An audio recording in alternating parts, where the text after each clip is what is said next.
It began as an ordinary Sunday morning in the quiet suburban streets of Briar Glen, a town so unremarkable that most people would struggle to find it on a map. But by dusk, Briar Glen would become the center of a mystery so chilling, so inexplicable, that it would haunt investigators, journalists, and true crime enthusiasts for decades. Over the course of a single weekend, 12 neighbors, men, women, and even a young teenager, vanished without a trace. No struggle, no blood, no goodbye notes, just an eerie silence and the kind of unanswered questions that keep you awake at night. Welcome to Chilling Mysteries. Today, we're diving deep into one of the most perplexing cases of mass disappearance in American history. The disappearance of 12 neighbors from a single block. A case that baffles law enforcement to this very day.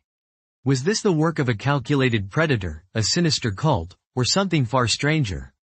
Get ready, because this story will leave you questioning everything you thought you knew about safety, trust, and the secrets that can lurk behind closed doors.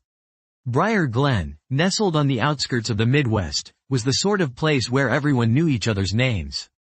The town boasted tree-lined streets, annual block parties, and the kind of close-knit community that people from big cities dream about. The neighborhood at the heart of this story, Willow Lane, was especially tight.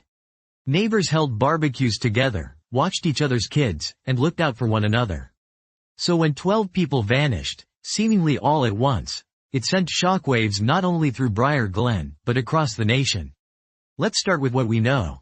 On the evening of March 14, 1997, Willow Lane was alive with its usual weekend energy.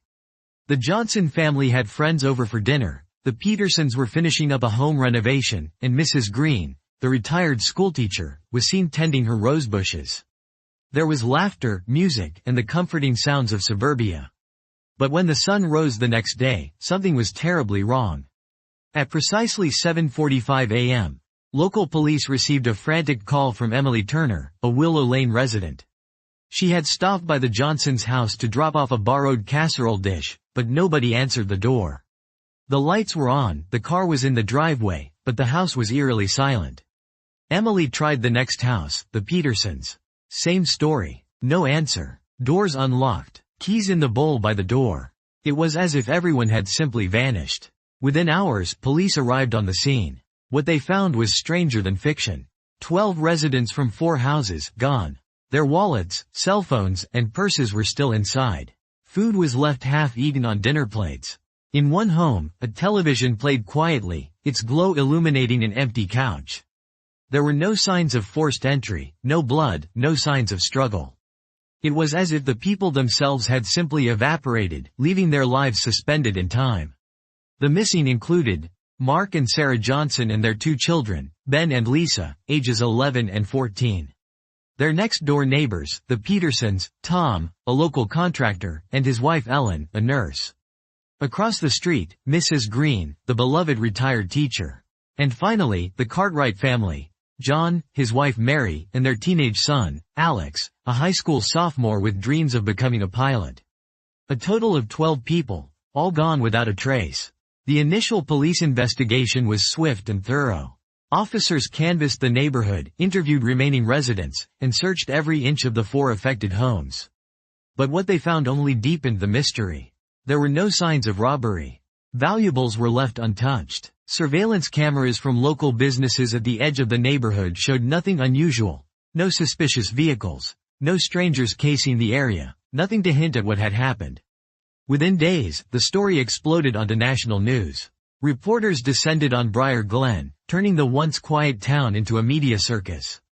Theories abounded. Some speculated that the neighbors had been part of a secretive cult and had orchestrated their own disappearance. Others whispered about a serial kidnapper.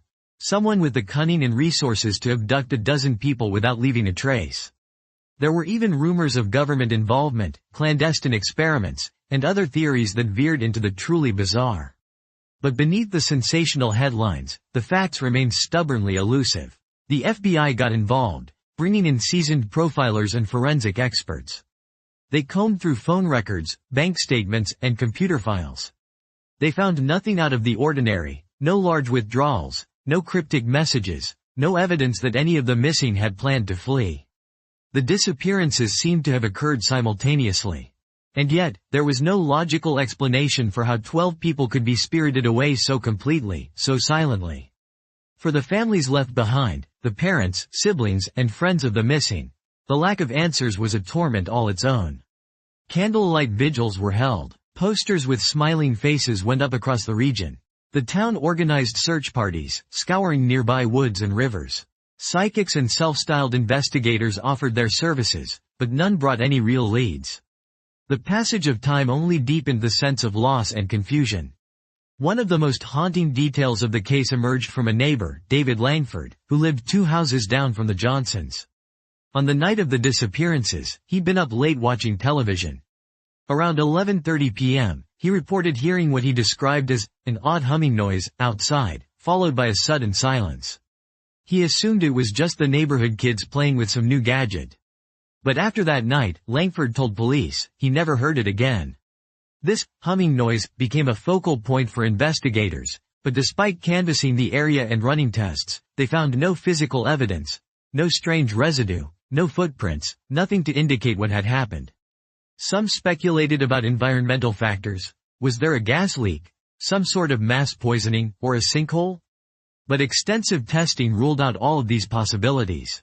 The cult theory gathered momentum when journalists uncovered a local church group that had held meetings in Briar Glen only months before the disappearances. The group, called the Morning Star Fellowship, was known for its charismatic leader and penchant for secrecy.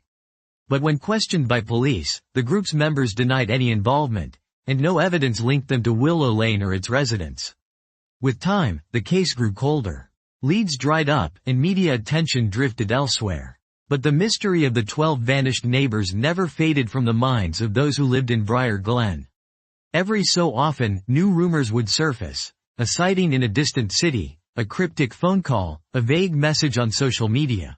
But none of these leads ever panned out. Years later, a disturbing new theory emerged from the files of a retired detective, Anna Morales, who had worked the case from day one. Morales became convinced that the disappearances were not random. She noticed subtle patterns in the family's routines, financial records, and social circles. All 12 of the missing had attended a PTA meeting 3 days before they vanished.